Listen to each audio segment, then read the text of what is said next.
Le projet du lac Saint-Paul, pour faire simple, c'est l'implantation de bandes riveraines, donc de bandes de végétation sur les cours d'eau qui se jettent dans le lac Saint-Paul. Le fait qu'on plante des bandes riveraines, ça va permettre d'assainir le lac Saint-Paul, donc d'améliorer la qualité de l'eau et ultimement d'améliorer les habitats fauniques. Ce qu'on fait avec les bandes riveraines, on les implante en milieu agricole parce qu'il y a beaucoup d'agriculture dans le bassin versant du lac Saint-Paul et puis ça fait en sorte qu'il y a beaucoup de polluants agricoles qui se dirigent dans les cours d'eau et ultimement dans le lac. Les bandes riveraines, ils vont jouer le rôle d'un filtre finalement.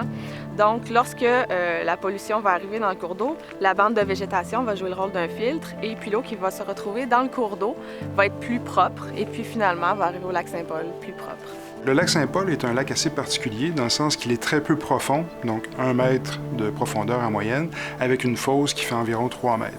Donc c'est un faible volume d'eau qui reçoit plusieurs ruisseaux d'origine agricole.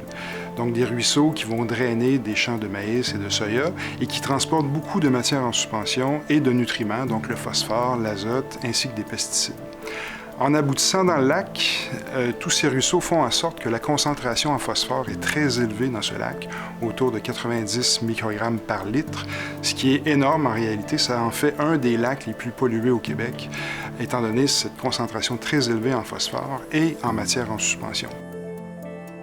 C'est un lac qui est assez important dans le Saint-Laurent parce que c'est une zone où il y a de la reproduction donc pour les différentes espèces de poissons.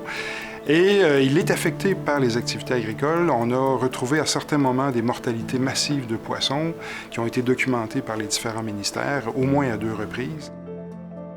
Je suis Jean Landry, producteur agricole ici à Saint-Grégoire. J'ai des terres qui, justement, ont des cours d'eau qui donnent sur le lac Saint-Paul. J'ai participé au programme parce que j'avais un certain problème d'érosion. Quand tu as une bande riveraine, tu ne perds pas ton sol. C'était difficile à comprendre parce que la vieille mentalité, tu sommes ça sur le bord du fossette puis avoir le maximum de rendement, mais après 5 ans, si tu as perdu l'équivalent de X tonnes de bon sol, il faut que tu repayes pour sortir ça de là, du cours d'eau. C'est pas vraiment brillant. Selon nos statistiques, avant qu'on arrive dans le projet, les bandes riveraines qui étaient entre 0 et 1 mètre ou pratiquement inexistantes, c'était 70 à 75 % de ce qui arrivait dans le lac Saint-Paul qui n'avait aucune bande riveraine. Cette catégorie-là, où il n'y avait aucune végétation en bordure du cours d'eau, elle a chuté en bas de 10 %. Donc, pour moi, ça, c'est encourageant. C'est l'érosion, mais c'est toute la qualité de l'eau, c'est toute la qualité de tout ce qui s'en va au lac. C'est pas vraiment intelligent de laisser aller le lisier, les engrais chimiques. On n'a pas intérêt à le faire parce que on paye pour enrichir nos sols, puis on le laisse aller dans les cours d'eau qui s'en vont dans le lac. Puis dans le lac, ça a un effet négatif.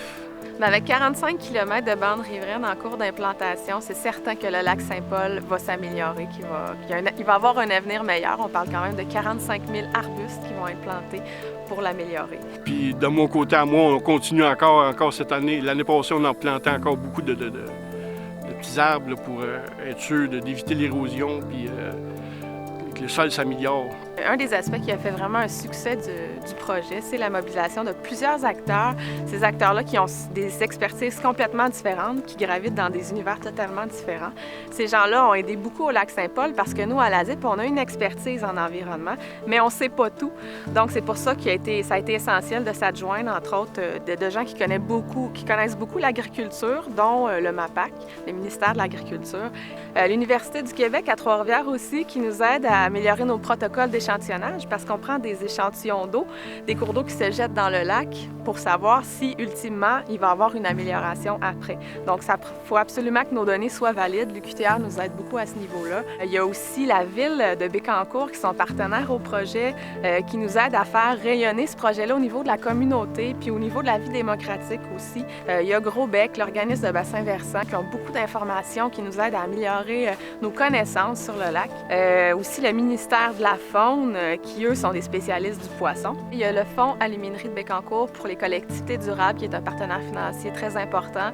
Non seulement ils nous ont beaucoup aidés au niveau financier, mais ils sont là également sur notre table de concertation. Ils sont toujours présents aux rencontres de concertation avec les autres partenaires.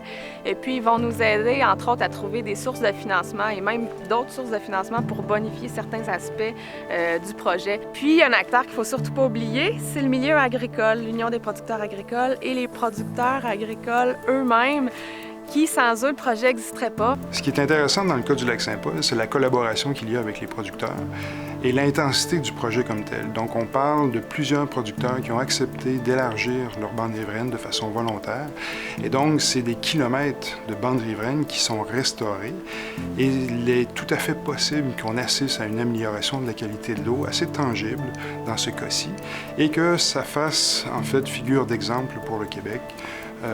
En termes de collaboration avec les producteurs agricoles et en termes de résultats que l'on pourrait obtenir en termes d'amélioration de la qualité de l'eau. Je pense que cette démarche-là, c'est un exemple à suivre dans la mesure où il y a plusieurs personnes qui ont été impliquées, puis ça fonctionne très bien. Et puis c'est important d'avoir un bel environnement dans lequel on va évoluer et puis qu'on va céder à nos enfants, à nos petits-enfants et aux générations futures.